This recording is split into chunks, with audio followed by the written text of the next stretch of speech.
Let's take a look at computing an improper integral of the e function. So why is it improper? This is called improper of type 1. And that's because one of the limits is infinity.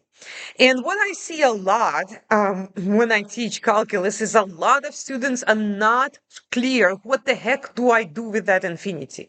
Well, you have actually a very powerful tool in your hands, and that's a calculator. And you can usually predict what the answer will be by using your calculator. Okay, let's take a look. Now, step number one. You do not think that just because the integral is improper, I don't do anything. Like, I don't really have to integrate it. I'll just say improper, bye bye, case closed. No, no, no. You have to integrate it like nothing is wrong. Okay, so you're going to go ahead and just integrate this. Now, we talked about a formula of e to the power ax. That is 1 over a e to the power ax. Okay, so everybody should now remember that. You can show that by using a substitution ax, but you will see that that 1 over a is going to jump to the front, but because we use it so many times, we're just going to go ahead and remember this. Okay, so we will get negative 1 over 9. Why is it negative? Because I have, this is my a, so this is going to be like 1 divided by negative 9, which is the same thing as negative 1 over 9. And the e function does not change. The argument is still going to be negative 9t. Okay, so that's your first step. You have to integrate anyway. Improper, not improper, whatever. Next, you're going to pretend to plug in infinity. Okay, but what do we mean by that? Basically, you're trying to find the limit as t approaches infinity of negative 1 over 9 e to the power negative 9t. You are asking yourself, if t starts to increase, right, without bound, increases, what happens to my function at the same time? Okay, so I will open the calculator. I'm going to enter my answer, which is the antiderivative, right? Let's call it capital F of t. And I want to know what happens when t starts to grow. So let's say it's a 10.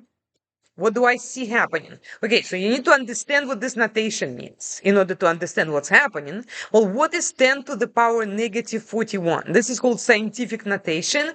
This means that you really have to take your decimal point and move it 41 to the left. Okay, so it's going to be like 40 zeros and a 9.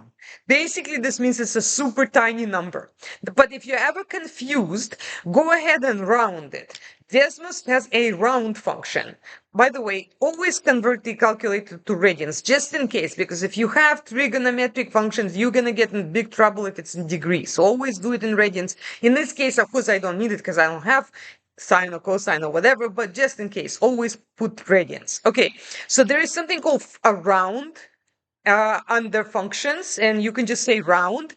And if you go back to main, you can just say answer. So there's this variable answer, and let's say I want to round it to 6 decimals, and it's going to show you that that's just 0. Okay, now if you try to increase it even further, let's say to 100, well, just told you it's 0. Okay, so basically the calculator said, I give up on you, it's just going to be 0. So hopefully you understand that e function at negative infinity, it goes to 0. Okay, now what about at 0? Well, that's even simpler. So you just say 0, and then you would have to convert it to a fraction. Don't round it though. You don't want to do that, because then it's going to try to round the fraction after it converts it to a decimal or something.